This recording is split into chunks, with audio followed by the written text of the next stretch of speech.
എല്ലാവരും പൊട്ടിച്ചിരിക്കാൻ തയ്യാറായിക്കൊള്ളൂ. നമ്മളെ കുടുകുട ചിരിപ്പിക്കാൻ കഴിവുള്ള ഒരു കലാകാരനും കുടുംബാംഗങ്ങളുമാണ് ഇന്നത്തെ കുടുംബവിശേഷത്തിലെ ബന്ധുക്കൾ. മറ്റാരുമല്ല, 30 വർഷമായിട്ട് മിമിക്രി രംഗത്ത് സജീവമായി നിലനിൽക്കുന്ന ഒരു കലാകാരൻ.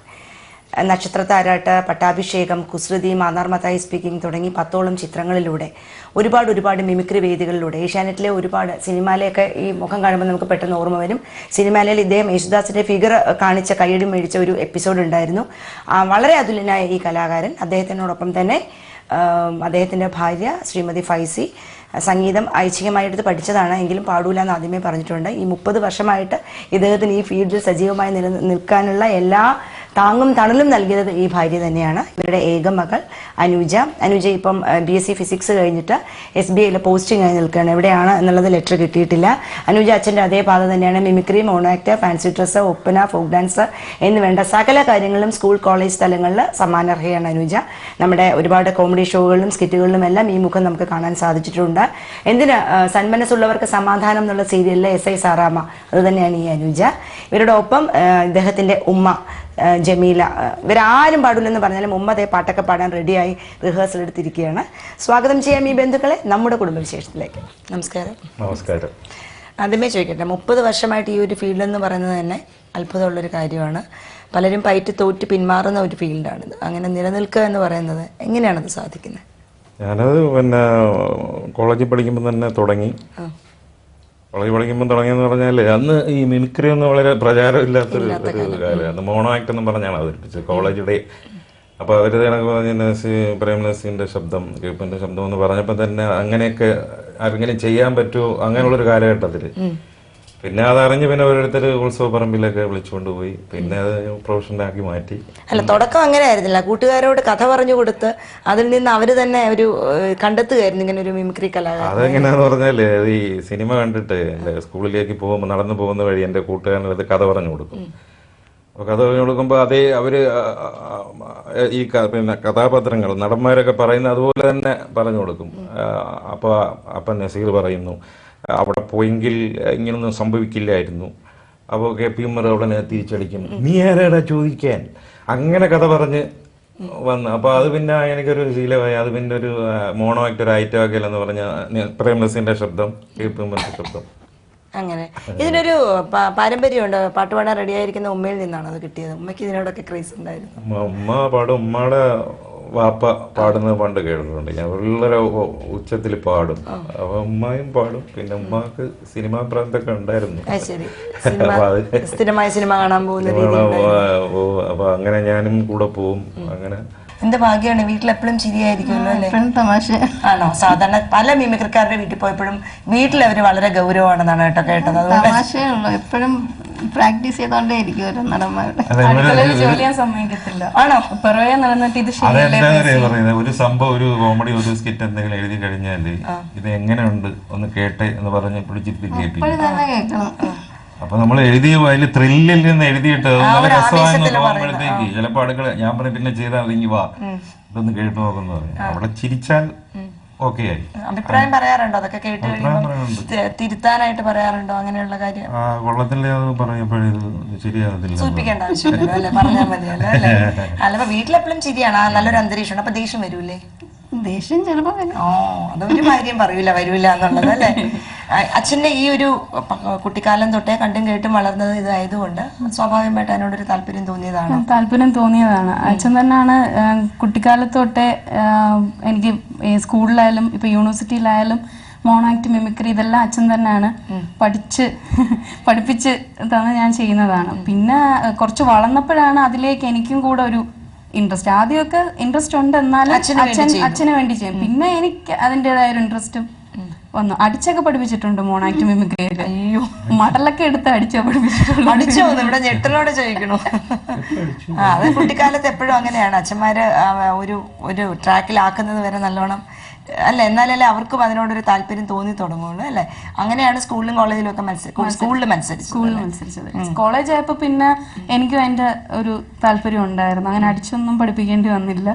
ഞാനും വാപ്പ പഠിക്കാന്ന് പറഞ്ഞിട്ട് അച്ഛൻ്റെ കൂടെ പ്രോഗ്രാംസിന് പോകുമായിരുന്നു കുട്ടിക്കാലത്ത്? കുട്ടിക്കാലത്ത് പോയിട്ടില്ല. ഞാൻ ഈ സീരിയൽസ് ചെയ്തതിന് ശേഷം ഷോസ് ഒക്കെ ചെയ്യാൻ ഗൾഫിൽ പോയിട്ടുണ്ട് അച്ഛൻ്റെ കൂടെ. അച്ഛന്റെ ഒപ്പം സ്കിറ്റ് ചെയ്തു? സ്കിറ്റും ചെയ്യും, സിനിമാറ്റിക് ഡാൻസ് പഠിപ്പിക്കുന്നുണ്ടല്ലേ? സിനിമാറ്റിക് ഡാൻസ് പഠിപ്പിക്കുന്നുണ്ട്, കുട്ടികളെ പഠിപ്പിക്കാറുണ്ട്. സ്വന്തമായിട്ട് തന്നെ കൊറിയോഗ്രാഫി ചെയ്ത് ചെയ്യുന്നതാണോ? ചെയ്യുന്നത് ആണല്ലേ. ഉമ്മ എന്തുണ്ട് വിശേഷം? എൻ്റെ മോൻ്റെ 12 വയസ്സിൽ തുടങ്ങിയതാവും മിമിക്രി. അവനെടുത്ത് പോവണ്ട വാപ്പ അടിച്ച് ഒക്കെ ചെയ്തിട്ടും അവൻ അതിനകത്തത് ഫൈറ്റ് ചെയ്ത് വന്നതാണല്ലേ? സപ്പോർട്ടായിരുന്നു അന്നേ? എനിക്ക് ഇഷ്ടമാ. എൻ്റെ മോനിക്ക് നോട്ടുമാലയൊക്കെ കിട്ടിയിട്ടുണ്ട്. അയ്യോടാ, അതെല്ലാം എനിക്കാ കൊണ്ട് തരുന്ന. അതെയോ? മുല്ലപ്പൂമാല അതെല്ലാം ഞാൻ ഈ പെമ്മക്കളാ അവരെയൊക്കെ തലയിൽ ചീപ്പി വെച്ച് കൊടുക്കും. എനിക്ക് വലിയ വാസന. അന്നേരം ഭർത്താവിന് ഇഷ്ടമല്ല, വഴക്ക് പറയും. അപ്പൊ ഒളിച്ചായിരുന്നു ആദ്യകാലങ്ങളിലുള്ള പ്രകടനങ്ങൾ. വഴക്ക് പറയുന്നത് എന്താ, അവൾക്ക് ഇതാ ഇഷ്ടം, അവളമ്മ വേറെ പഠിക്കണ്ട, മിമിക്രി പഠിക്കുന്ന ഇഷ്ടം. ഒക്കെ പൂവൊക്കെ കിട്ടിയാൽ അയാളെ മക്കളെ തലയിൽ വെക്കാം. വഴക്കൊക്കെ ഞാനാ കേൾക്കുന്നത്. എന്റെ മോനിക്ക് ആ ഇഷ്ടം, എനിക്ക് അതാ ഇഷ്ടം. 10 മക്കളല്ലേ? 10 മക്കളില് മൂത്ത മോന് മാത്രമേ ഉള്ള ഈ ഒരു ഇഷ്ടം, ബാക്കി ആർക്കും ഇങ്ങനത്തെ താല്പര്യങ്ങളില്ല. അപ്പൊ പിന്നെ അവർക്കൊന്നും പാപ്പയുടെ നടി കിട്ടിയിട്ടുണ്ടാവില്ല അല്ലേ? മോനിക്കേ ഉള്ളു. എനിക്കത് വലിയ ഇഷ്ടമാ. എങ്ങനെ എന്ത് കണ്ണാടിയുടെ മുമ്പിൽ നിന്ന് ചെയ്ത് നോക്കുമായിരുന്നു? എങ്ങനെയായിരുന്നു? പറയുന്നതൊക്കെ കേൾക്കും, പറയുന്നതൊക്കെ വീട്ടിൽ നിന്ന് തന്നെ പറയുന്നതൊക്കെ എന്തോന്നും ഒന്ന് പറയുമായിരുന്നു. കുട്ടിക്കാലത്തൊക്കെ ആരെയൊക്കെ? എല്ലാരും ഈ നസീറിന്റെയും പിന്നെ ജയന്റെ എല്ലാം പറയുന്നതൊക്കെ കേൾക്കും അവന്. ഉമ്മക്കൊക്കെ അവരെ അറിയുകയും ചെയ്യും, കാരണം സിനിമ ഭ്രാന്തുണ്ടായിരുന്നു. പാട്ട് പാടും, തനിയെ പാട്ട് പാടുകയൊക്കെ ചെയ്യും. ശരി. അപ്പം ഉമ്മയും മോനും കൂടെ ആണോ ബാപ്പ അറിയാതെ സിനിമയ്ക്കൊക്കെ പോണേ? അതും ബാപ്പ അറിയൂലേ? ബാപ്പ അറിയാതെ അവൻ പറഞ്ഞു വിടുന്ന തന്നെ. അതെ, അപ്പുറത്തെ വീട്ടിൽ പോയിരിക്കുന്നെന്ന് പറയും. എന്നിട്ട് സിനിമയ്ക്ക് പോവോ? ആരുടെ സിനിമയോടായിരുന്നു ക്രൈസ്? ധൈര്യമായിട്ട് പറഞ്ഞതെന്നറിയാം, ബാപ്പ മരിച്ചുപോയി. അല്ലെങ്കിൽ ഇത്ര ധൈര്യം വരില്ല. അല്ല, ആരുടെ സിനിമ കാണലായിരുന്നു? നസീറാക്ക ഇവരെല്ലാം സിനിമ ഇഷ്ടമായിരുന്നു അല്ലേ? അപ്പൊ മകൻ ആരുടെ ആദ്യം ഒക്കെ ചെയ്തു തുടങ്ങിയ സമയത്തെ ആരെ അനുകരിച്ച് കാണിക്കുന്നതായിരുന്നു ഇഷ്ടം? അവൻ എനിക്ക് ജയന്റെ നസീർ. ജയൻ മരിച്ചപ്പോ അവൻ വിളിച്ചു പറഞ്ഞു, ഗൾഫിലായിരുന്നു. എനിക്ക് ഭയങ്കര പ്രയാസമായിപ്പോയി. ഞാൻ ആര് മരിച്ചിട്ടും കരഞ്ഞിട്ടില്ല. ജയൻ മരിച്ചവൻ പൊട്ടി കരഞ്ഞു പോയി. അയ്യോ, എന്തൊരു ആരാധന! അത്ര ഇഷ്ടമാണ് എനിക്ക് ജയന്റെ കൂടെ. ആണല്ലേ? അപ്പൊ മകൻ ജയന് ആയിട്ട് കാണിക്കുന്ന സമയത്തൊക്കെ കരയൂ? അവന്റെ കാണിക്കുമ്പോ പ്രയാസം വരുമല്ല. വീണ ഒരു രംഗം ഉണ്ടല്ലേ, എന്തോ പട്ടത്തിന്റെ പേര്, അതില് ഭയങ്കര പ്രയാസമായിപ്പോ. എനിക്ക് 2-3 ദിവസം ഭയങ്കര സങ്കടമായിരുന്നു. അല്ല, ജയൻ മരിച്ച് ഒരാഴ്ച കഴിഞ്ഞപ്പോൾ ഞാൻ ഇവിടെ വന്നായിരുന്നു. അപ്പം ജയന്റെ അമ്മയ്ക്ക് ആരോ പറഞ്ഞു കൊടുത്ത് ഞാൻ. അപ്പൊ അങ്ങനെ ജയന്റെ അമ്മ എന്നെ വിളിപ്പിച്ച് എന്നെ കൊണ്ട് ജയന്റെ ശബ്ദം പറയിപ്പിച്ച്, എന്നിട്ട് പുള്ളി ജയന്റെ അമ്മ ഭയങ്കര കരച്ചിലായിരുന്നു. അയ്യോ, ഉമ്മ ഇപ്പൊ കരയരുത്, ജയനെ ഒന്ന് കാണിക്കാൻ ഞാൻ പറഞ്ഞോട്ടെ, കരയരുത്. ജയന്റെ ശബ്ദം.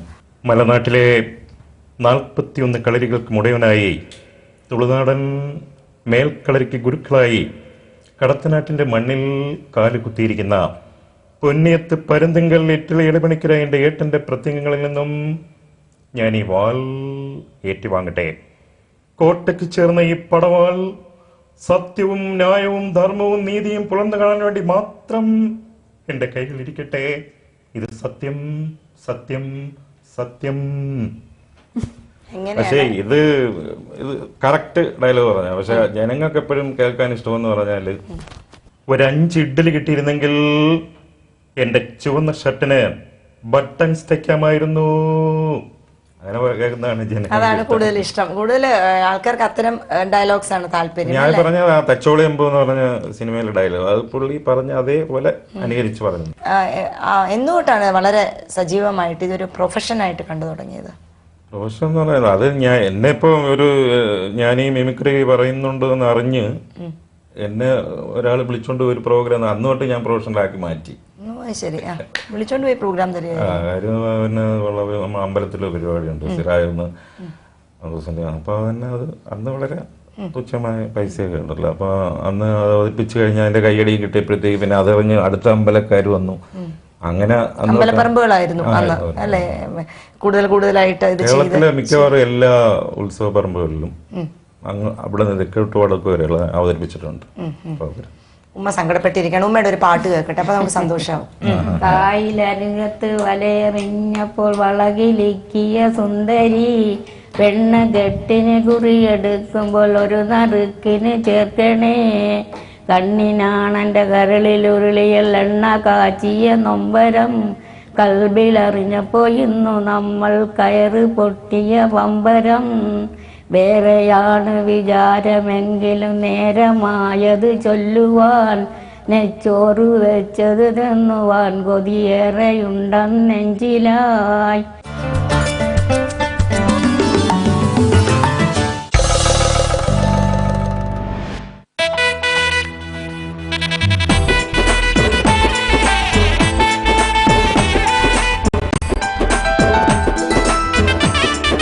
തങ്കം പോലുള്ള പെണ്ണവൾ തനി തങ്കം തന്നെ അവൾ അണിയണ്ടേ? 85 വർഷത്തെ പരിശുദ്ധ സ്വർണ്ണ പാരമ്പര്യം. Bhima gold, pure gold. ഇഷ്ടമുള്ളത് കഴിക്കാൻ പറ്റില്ലെങ്കിൽ പിന്നെ എന്തിനാ കിടന്ന് കഷ്ടപ്പെടുന്നത്? 2 ആഴ്ചയായിട്ട് 2 നേരവും ആഹാരത്തിന് മുമ്പ് സ്മാർട്ട് ലീൻ കഴിക്കുന്നുണ്ട്. വെയിറ്റ് ചെക്ക് ചെയ്തു, നല്ല കുറവുണ്ട്. ഇനിയുള്ള 15 ദിനങ്ങൾ ശരീരഭാരം കുറയ്ക്കുവാനുള്ളതാവട്ടെ. Sreedhareeyam smart lean.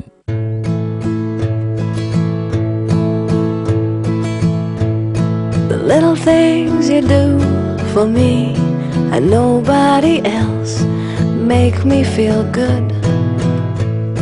The little things you do for me, making me smile when no one else could. That's why I like to sit next to you. The little things you do.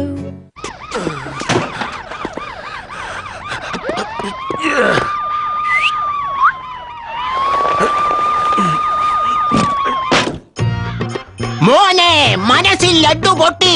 പുതിയ Cadbury Dairy milk shots, ചോക്ലേറ്റിന്റെയും പാലിന്റെയും